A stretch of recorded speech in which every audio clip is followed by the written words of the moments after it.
Welcome to South Somerset. We want to tell you about what we do and why we do it. You may imagine our part of the world to look something like this. Country lanes leading to pretty cottages in chocolate box villages wrapped by rolling hills and countryside. But this picture of a rural idyll masks a large and culturally diverse district.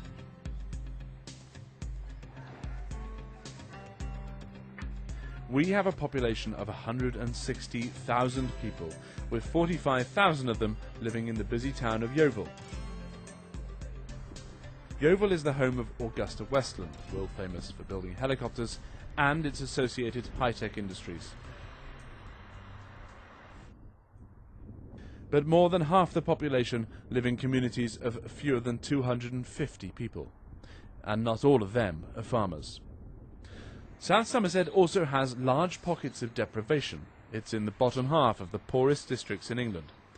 And the population has been swollen by a large and growing group of economic migrants from Eastern Europe who are bringing their own culture and language to South Somerset. This mix of rural idyll and isolation, of communities spread across a large district cut off from each other, has meant South Somerset District Council has had to work in innovative ways to bring people together and improve their lives. We work in partnership with communities.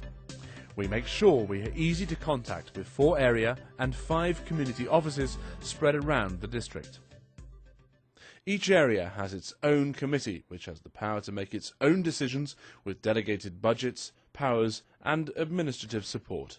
We share buildings with local libraries, local businesses and soon with the police, ensuring that services and advice are readily available. Okay, no problem. All right, thanks very much. Bye-bye. Good morning, how can I help? My husband and I are looking to move to the area. We just bought a property and I was just wondering if we could check it's in a conservation area.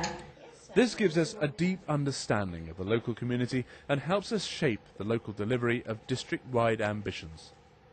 Take Great Bow Wharf, for example. Here we contributed around £240,000 to the project that saw the development of 12 eco-homes and the introduction of office space for businesses. These helped people work near to where they live and found a use for locally important building that was falling into disrepair. This will support the continued rejuvenation of the local economy and provides much-needed community space for exhibitions and training. This building is a listed building. It was a very important building for the port of Langport. Coal, grain, salt used to be offloaded here. It was then left derelict for almost 20 years and it's been restored, and it's going to be used for community use, a cafe.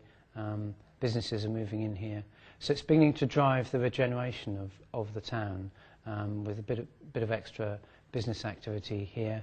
And also there'll be a cafe, so there'll be people can sit on the river, enjoy the view, have a cappuccino and add to the tourist attraction in a town which is really interesting. There's lots of old buildings and places to walk, so it's a great place to be.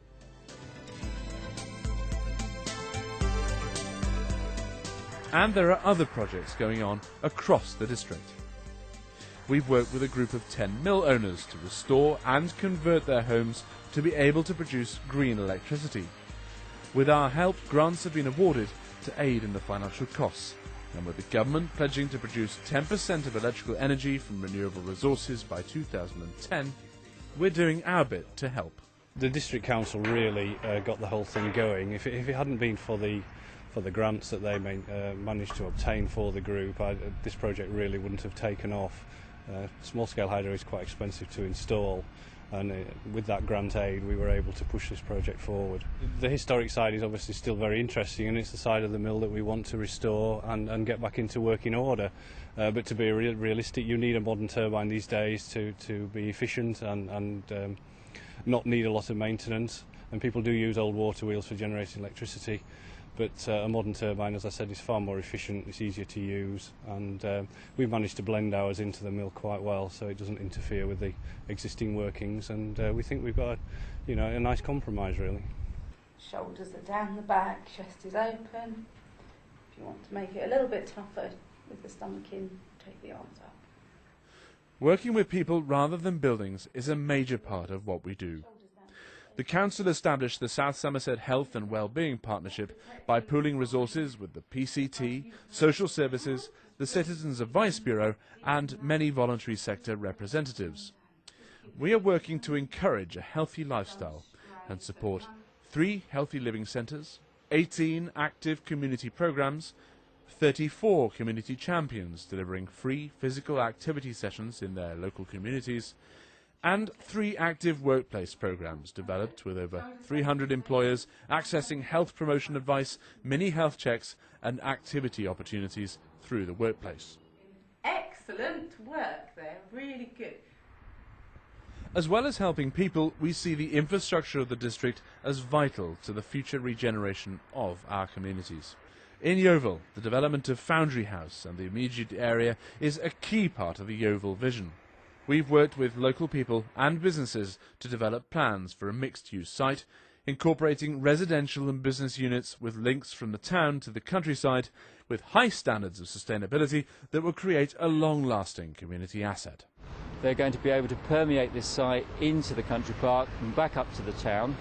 It'll be a place for sitting, eating out, perhaps having a glass of wine, and certainly taking a walk on a summer's evening down towards the town, towards the country park, but also then to go and do some shopping in the town centre. So it's going to be a lovely link through, and architecturally we think it's going to be a real gem. It's going to be something that's going to really start a process that's going to help regenerate this whole eastern part of Yeovil. I think local people will be very, very pleased when they see this development unfold.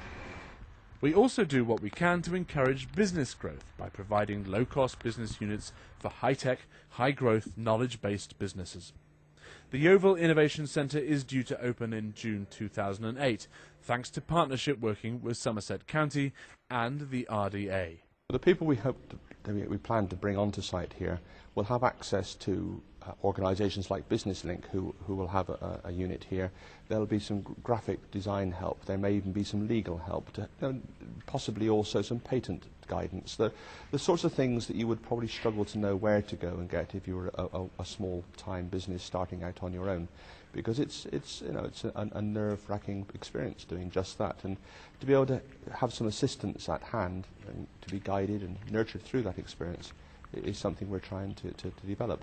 For the community at large, well, as I've already mentioned, the dependency on this area to manufacturing is predominantly on the aerospace industry, and what we're trying to do with this whole concept is to expand that dependency into other areas of manufacturing, so we're not totally dependent on 3 or 4 key businesses. There we go then.